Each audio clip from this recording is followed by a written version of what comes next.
আসি পরের খবরে। একের পর এক নেতা মন্ত্রীদের তাদের বক্তব্যে কিন্তু তৈরি হচ্ছে বিতর্ক। উদয়ন, লাভলি, কাঞ্চন, পরেশরাম এবং তারপর সেই লিস্টে নাম জড়ালো এবার চন্দ্রনাথ সিনহার।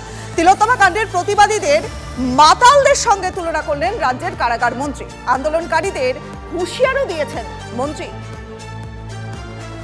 ঋতুপর্ণা যে সিনেমা আর্টিস্ট, ঋতুপর্ণা এখন জনপ্রিয় বাংলার নায়িকা, তিনি আন্দোলনে গেছিলেন, কিন্তু তাকে আন্দোলনে অংশ নিতে দেওয়া হলো কিছু মাতা, যারা মাতলামো করছে সিপিএম এর ঝান্ডা নিয়ে, বিজেপির ঝান্ডা নিয়ে, এইভাবে আন্দোলনের নাম করে গুন্ডামি, এই কারণে আন্দোলনের নাম করে যারা মদ খেয়ে এসে আন্দোলনের নাম করে এখানেও মহিলাদের গায়ে হাত দিতে যায়, তাদেরও কিন্তু বাংলার মানুষ ক্ষমা করবে না।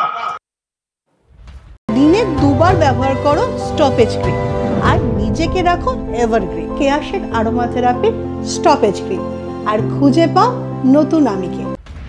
কথা বলবো সিপিএম নেতা শতরূপ ঘোষ রয়েছেন আমাদের সঙ্গে। শতরূপ বাবু, চন্দ্রনাথ সিনহা তিলোত্তমা কাণ্ডের যারা প্রতিবাদী তাদেরকে মাতালদের সঙ্গে তুলনা করলেন। আসলে দেখুন, মাতাল চন্দ্রনাথ সিনহা এবং ওনার দলের লোকেরা, ওনারা ক্ষমতার নেশায় মাতাল, এবং ক্ষমতার নেশায় যে মাতলামো, এই মাতলামোর থেকে সাংঘাতিক মাতলামো আর কিছু হয় না।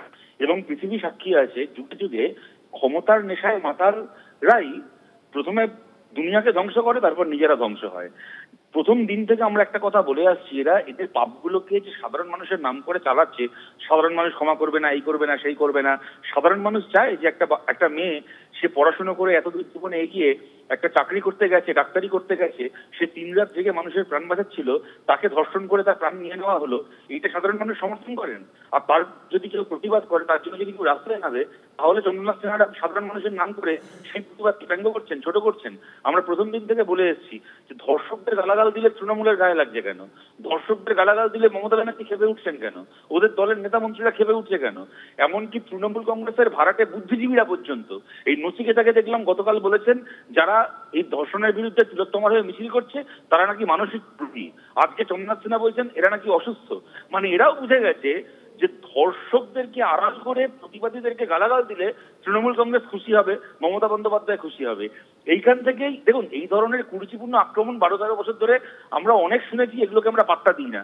কিন্তু এই প্রতিটা আক্রমণ নতুন করে এই প্রশ্ন তুলে দিয়ে যাচ্ছে যে তাহলে সত্যি সত্যি অপরাধীদেরকে, ধর্ষকদেরকে আড়াল করার জন্য তৃণমূল কংগ্রেস কোন চক্রান্ত করেছে, কি যোগাযোগ আছে ধর্ষণের এই ঘটনার সঙ্গে পশ্চিমবঙ্গ সরকারের কিছু লোকের, তৃণমূল কংগ্রেসের কিছু লোকের, ধর্ষকদের বিরুদ্ধে লড়াই করলে তৃণমূল কংগ্রেসের গায়ে লেগে যাচ্ছে। বেশ, অনেক ধন্যবাদ আপনাকে। কথা বললাম সিপিএম নেতা শতরূপ ঘোষের সঙ্গে। আর এই বিষয়ে বিরোধীরা কি বলছেন, বিজেপি নেতা সজল ঘোষের বক্তব্য শোনাবো আপনাদের। আগের কারামন্ত্রী ছিল অখিলগিরি, তো সেই ভাট বকার লিগাসিটাও বহন করে চলেছে। আর ও জানেন না, প্রথম কথাই মাতাল বলে অসম্মান করাটা অত্যন্ত গরিত কাজ। মাতাল তো ওদের দলের নেতারা, কল্যাণ, মদন, আরো অনেকে আছে, সব করলে এখন মনে পড়ছে না। কিন্তু আমার যেটা বলার বক্তব্য, কি জানে যে মাতালরা এই রাজ্যের অর্থনীতিটাকে বাঁচিয়ে রেখেছে। মাতাল মদ না খেলে মুখ্যমন্ত্রীর লক্ষ্মী ভান্ডার আর দিতে পারবেন না, কারণ সরকারের একমাত্র উপার্জনের জায়গা মদ। কিন্তু তাই বলে এই আন্দোলনে, যেখানে আমি জানি না ওর বাড়িতে ওনার পরিবার আছে কিনা, কারণ বাকি নেতাদের পরিবারও বেরিয়ে পড়েছে রাস্তায়। বাপের লজ্জা লুকোতে ছেলে রাস্তায় নামছে, মেয়ে রাস্তায় নামছে। আর সেখানে এই সমস্ত নির্লজ্জ চটি চাটা, এদের ভবিষ্যৎ কিন্তু ভয়ঙ্কর। থ্রেড কালচারের পর অভিজ্ঞদের আরো একটা কীর্তি কিন্তু প্রকাশ্যে আসছে। গভীর রাতে গুন্ডা রাজ চালিয়ে ক্যান্টিন দখলের অভিযোগ বর্ধমান মেডিকেল কলেজের ক্যান্টিন মালিক কার্তিক ঘোষের। গত বছর একদিন গভীর রাতে পিজি ক্যান্টিনে ঢুকে তাকে হুমকি দেন অভিক। শুধু তাই নয়, ওই ক্যান্টিন ছাড়তে ফরমান জারি করেন অভিক, এমনটাই অভিযোগ কার্তিক ঘোষের। ওই ক্যান্টিনের দায়িত্বে এক পাঞ্জাবি যুবককে দিয়েছিলেন অভিক। কার্তিকের অভিযোগ যে ওই পাঞ্জাবি যুবক কোমরে রিভলভার নিয়ে ক্যান্টিনে বসতেন। যে ওনার এই পিজিটি হস্টেলের নিচে যে ক্যান্টিনটি রয়েছে, সেই ক্যান্টিনটি কোনো এক রাতে বছরখানেক আগে ডক্টর অভিক দে এবং তার গুন্ডা বাহিনী তারা মধ্যরাতে এসে ক্যান্টিনটি ভাঙচুর করে জবরদখল করেন। ক্যান্টিনটির অর্ধেক যেটা পুরোটাই কার্তিকদার ছিল, তার অর্ধেক অংশ রীতিমতো জবরদখল করে ভাঙচুর করে দখল করা হয় এবং সেই ক্যান্টিনটি পরবর্তীতে যাদের দেওয়া হয় সেই ক্ষেত্রেও একটা অনৈতিক বেনিয়ম এবং একটা ব্যাপক অঙ্কের টাকার লেনদেন হয়েছে বলে আমাদের কাছে অভিযোগ রয়েছে। ডাক্তার অভিক দে রাত্রে এসে ওই দরজাটা দুম দুম করে বুটের শব্দ ভাঙছে, ঢুকেছে তোমরা এই ক্যান্টিনে বিক্রি হবে, তুমি এখানে কি করছো, এই ক্যান্টিন তুমি পাবে না, আমি অন্যজনকে দিয়ে দেওয়া হবে। আমি বিক্রি হয় মানে আমি তখন মনে বিক্রি হতে পারে না, এটা তো সরকারি জায়গা, আপনারা কী করে বিক্রি করতে পারেন, আমি যা খুশি করতে পারবো, তুমি কথা এর মধ্যে কিছু করবে না, দেখো আমি তোমাকে কদিনের মধ্যে ওইখানটা আমি সব নিয়ে নিচ্ছি।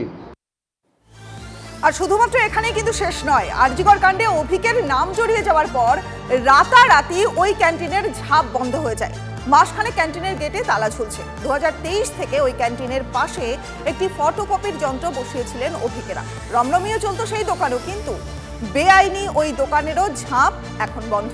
যাকে নিয়ে এত বিতর্ক, সেই বিতর্কিত ডাক্তার অভিকদের নাম এখন জলজল করছে বর্ধমান মেডিকেল কলেজের ওয়েবসাইটের ক্যান্টিন কমিটিতে। সোমবারই ওয়েবসাইট থেকে নাম সরিয়ে দেওয়া হবে। সাফাই বর্ধমান মেডিকেল কলেজের অধ্যক্ষ মৌসুমী বন্দ্যোপাধ্যায়।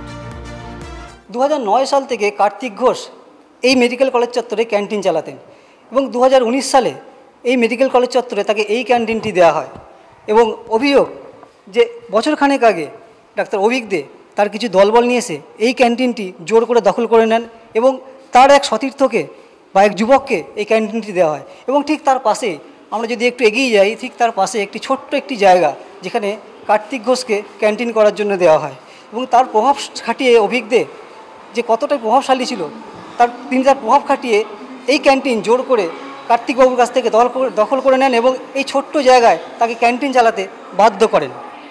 ক্যামেরায় গোপালের সাথে মনোতোষ, TV9 বাংলা।